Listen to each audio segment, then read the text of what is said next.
बिस्मिल्लाहिर्रहमानिर्रहीम। मैं हूं आप लोगों का होस्ट खालिद बिलाल लगारी। तो आप लोग हमारा चैनल देख रहे हैं एग्री सोल्यूशन। किसान भाइयों, आज जिस हम खेत पे मौजूद हैं, ये कपास यहाँ पे लगी हुई है माशाल्लाह, जैसा कि आप देख रहे भी रहे हैं। तो इसके बारे में आप लोगों को बताएंगे कि अब ये इसकी कपास की क्या कंडीशन है और इसकी रिकमेंडेशन क्या है। अगर आप लोगों का इसी तरह से सेम मसला है तो आप इस वीडियो को ज़रूर देखें ताकि आप लोगों को भी फ़ायदा हो सके। किसान भाइयों, जैसा कि आप देख रहे हैं, ये पौधे देखें जी, ये पौधा देखें।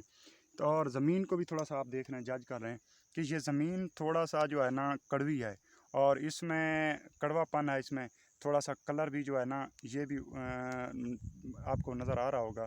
तो अगर ऐसी आप लोगों की ज़मीन है तो आपको क्या करना चाहिए? कम से कम इसको दो जो है ना पानी लग चुके हैं।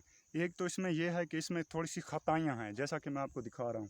ये देखें, यहाँ पे थोड़ी सी खताई है और आगे बिल्कुल ठीक है, आगे भी ठीक है और इस साइड पे भी कमो पेश तकरीबन जो है ना ठीक है और थोड़े थोड़े वक्फे हैं। एक तो आपने इस तरह करना है कि अगर आप लोगों की फसल में थोड़े थोड़े वक्फे हैं तो उसको नागों को पूर कर लें। इससे कोई फ़र्क नहीं पड़ता। कोई मौसम जो है ना आगे नहीं जा रहा। अभी तो माशाल्लाह डेट भी इतनी नहीं हुई, आज 6 अप्रैल है। तो 6 अप्रैल की निस्बत से ये अगेती काश्त है, कोई पछेती काश्त नहीं है। आप इसको जो है ना, जिस तरह सरेकी में इसको गांडा कहते हैं, वैसे अगर आप इसको उर्दू में तो नागापुरी कहते हैं, और आप इसके नागे लगा लें। और दूसरी बात जो ये थी कि मैं बात कर रहा था कलर के हवाले से। तो अगर आप लोगों को इस तरह का कलर है तो आप फास्फोरस वाली खाद अगर जो है ना पहले नहीं दी तो मेरे ख्याल में इसको वैसे बाद में देनी चाहिए। क्योंकि जो है ना ये ज़मीन ज़्यादा बांट बन जाती है। अगर आप लोग जो है ना इसको बाद में देंगे तो उसमें ज़्यादा फ़ायदा है कि जो पौधे निकल आए हैं तो उसको जो है ना जल्द और जल्द, क्योंकि खुराक का अमल आएगा तो वो बिल्कुल जो है ना अपनी ग्रोथ शुरू कर देंगे। और अब है बात कि इसमें क्या डालना चाहिए। इसमें जो है ना फास्फोरस में मेरे ख्याल में नाइट्रोफास डालें, क्योंकि उसकी जो पीएच लेवल है वो मुनासिब है और ज़्यादा गर्म नहीं है। और उसके साथ डालनी कितनी है आप डाल सकते हैं। अगर इसी तरह से सटैज है तो आप 15 से 20 किलो डाल सकते हैं अपना नाइट्रोफास।